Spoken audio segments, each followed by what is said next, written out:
اس کو اصطلاح میں حدیث تقریری کہتے ہیں. ایک حدیث قولی ہے فرمائے، ایک فعلی ہے جو عمل کیے، ایک وہ ہے جس کو تقریری کہتے ہیں. کسی نے کچھ کہا یا کچھ کیا، آپ نے سنا اور دیکھا، منع نہیں فرمایا، یہ بھی اس کے ثبوت کی دلیل ہے. فرمایا کہ شعر کی حیثیت شعری حیثیت نہیں رہی بلکہ شرعی حیثیت بن گئی، وہ شریعت بن گئی.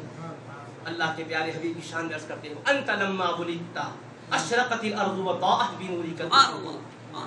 کہ آقا جب آپ کی ولادت باسعادت ہوئی تو زمین جگمگانے لگی، آسمان کے کونے کونے روشن و منور ہو گئے.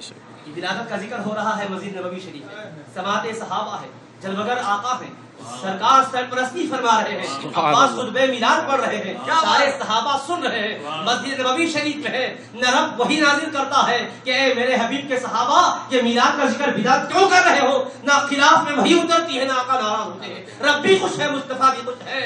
تو جشن میلاد کا اہتمام صحابہ نے کیا، آقا نے اجازت بھی دی، دعاؤں سے بھی نوازا ہے. اور آگے بڑھتے ہیں، فنحن فی ذلک الضیاء وفی النور وسبل الرشاد نختلف. آپ کے نور سے جو کائنات جگمگائے، اسی نور کی روشنی میں ہم بھی راستے ہدایت کے طے کر رہے ہیں.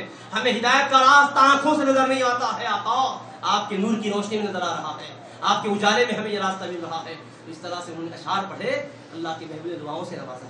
تو جشن میلاد مصطفیٰ دور صحابہ میں ہوا، سرکار کے صحابہ نے کیا، آقا نے دعاؤں سے نوازا، اور اللہ کے پیارے حبیب پاک علیہ الصلوۃ والسلام نے اس کو پسند فرما لیا.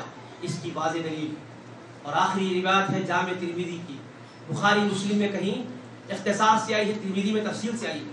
حسان ابن ثابت رضی اللہ عنہ کو آقا نے فرمایا کہ حسان آؤ.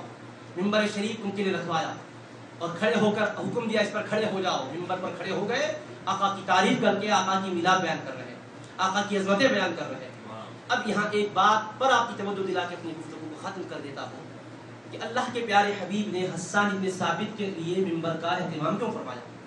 کیا ان کی ہائٹ کم تھی کہ جس کی وجہ سے ممبر پر کھڑے رہ گئے تو سب کو نظر آتے تھے؟ یہ مجمع کروڑوں کا تھا کہ وہ اگر فرش زمین پر رہتے تو دکھائی نہیں دیتے تھے. نہ کروڑوں کا مجمع تھا، نہ ہائٹ میں کم تھے. پھر ممبر کیوں آقا نے کیوں فرمایا کہ ممبر پر کھڑے ہو جاؤ؟ صرف وجہ کچھ بھی نہیں تھی. اس سے پہلے بھی کھڑے ہو کر کچھ نہ کچھ بولتے تھے، کہتے تھے، عرض کرتے تھے، قرآن پڑھتے تھے، بیٹھ کر چلتے پھرتے.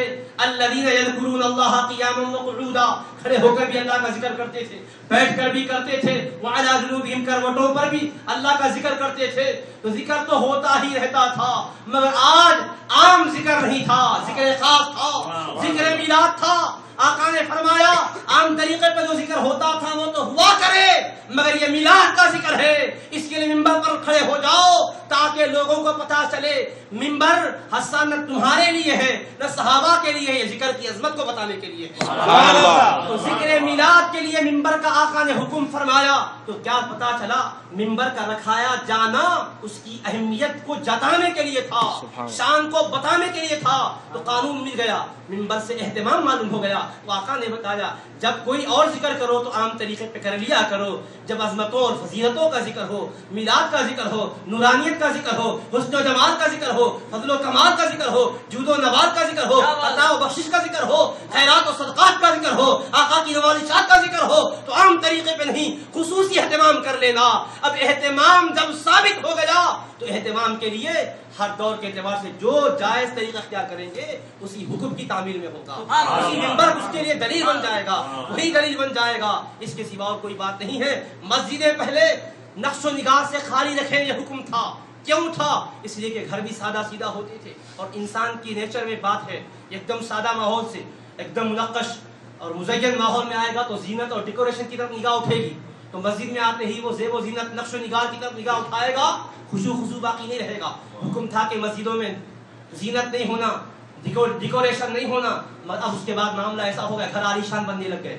اب بھی اگر جھوپڑے کی مسجد رہیں گی، پرانے انداز کی رہے گی تو نماز پڑھنے کے بجائے وحشت ہو رہی ہے کہہ کر آدمی خشوع کھو دے گا. اب حکمت یہ ہے کہ خشوع کو برقرار رکھنے کے لیے مسجدوں کو اعلیٰ سے اعلیٰ بنانا چاہیے. اسی بنیاد پر بناتے ہیں، ورنہ آقا کے زمانے میں یہ مسجدیں نہیں تھی، نہ اس کے لیے کوئی ثبوت میں روایت ملتی ہے نہ آیت ملتی ہے. مگر یہی وجہ ہے کہ لوگ اس کو معمولی نہ سمجھے، بلکہ عام گھر جب اتنے اچھے ہیں اللہ کا گھر اس سے اچھا ہونا چاہیے. جب یہی بات ہے تو ہمیں کہنے دو، شادی میں پہلے آقا کے دور میں یہ شادی خانوں میں شادیاں نہیں ہوتی تھی، مسجد نبوی میں نکاح ہوتے تھے، عام طور پر مختصر طریقے سے تقریب ہوتی تھی، مگر آج کون ایسا ہے جو گھر میں کر کے گھر میں کھلا کے بھیج رہا ہے؟ چاہے وہ کھانا کھلانے کو جائز سمجھتا ہو یا ناجائز سمجھتا ہو، چاہے استقبالیہ دیتا ہو یا عشائیہ دیتا ہو یا کچھ بھی دیتا ہو، ہر کوئی آج شادی خانے کو بلا رہا ہے، شادی کے موقع پر جو کارڈ چھپواتے ہیں۔ تو اب یہ کیوں ہے؟ اس لیے کہ ہم آج کے طریقے میں دیکھیں گے اس سے خوشی کا اظہار ہوتا ہے، تو اسلام جائز کہتا ہے، منع نہیں کرتا۔ اب بات اتنی سی ہے، ہم عام خوشیوں میں بھی کچھ اپنے لیول کو بڑھاتے ہیں، میلاد کے موقع پر اس سے کم کریں گے۔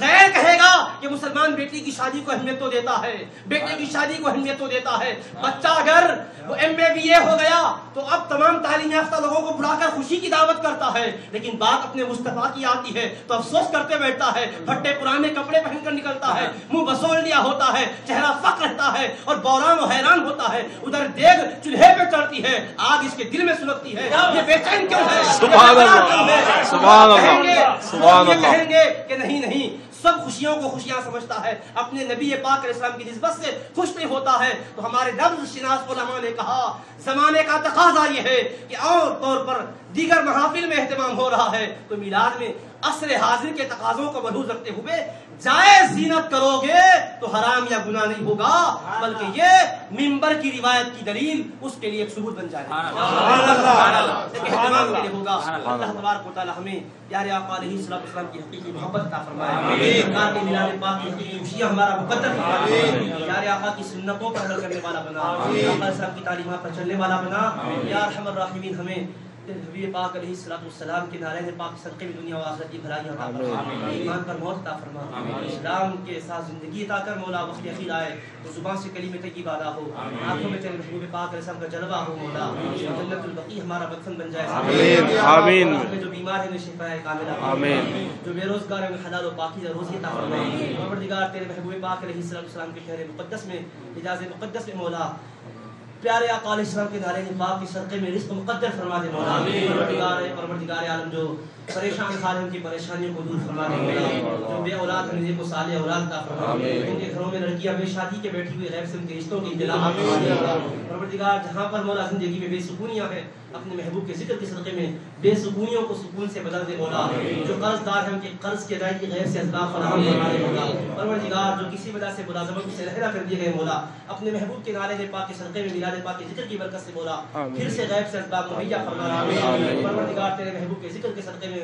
دائمی خوشیاں ہمارا مقدر فرما دے مولا، پیارے آقا علیہ السلام کے صدقے و طفیل مولا ایمان پر استقامت عطا فرما، عقیدہ صحیحہ پر ہمیں جما دے مولا، پروردگار ہمیں جو کچھ کہا ہے مولا، جو اس میں بتقاض بشری ہم سے لغزشیں ہوئی درگزر فرما دے مولا، جو حق باتیں ہیں مولا اس پر ہمیں استقامت عطا فرما، میرے حبیب پاک علیہ السلام کے صدقے میں مولا ہمیں شفاعت عظمیٰ سے بہرہ مند فرما دے مولا، پیارے آقا کے صدقے میں جامع کوثر حبیب پاک کے دستے مقدس سے ہمیں پینا نصیب فرما، تڑپنے بھڑکنے کی توفیق دے، دل مرتضیٰ سونے صدیق دے، قوت عشق سے ہر پست کو بالا کر دے، محل میں اس میں محمد صلی اللہ علیہ وسلم کو ڈالا کر دے، اے اللہ تیرے حبیب پاک علیہ السلام کے صدقے میں جنہوں نے اس طرح کی مجالس منعقد کی ہے مولا سب کی زندگیوں میں برکت عطا فرما، دام میں دل میں سخن قدم قلم میں جنہوں نے جس طرح تعاون فرمایا ہے مولا سب کی خدمتوں کو اپنی بارگاہ میں قبول عطا فرما، مولا سب کی ایک ہی غرض ہے مولا کہ بس تیرے حبیب پاک کی رضا ہمارا مقدر بن جائے، مولا تیرے حبیب پاک علیہ السلام کی رضا ہمیں عطا فرما، پروردگار ان مجالس میں جنہوں نے مقالات پڑھے ہیں،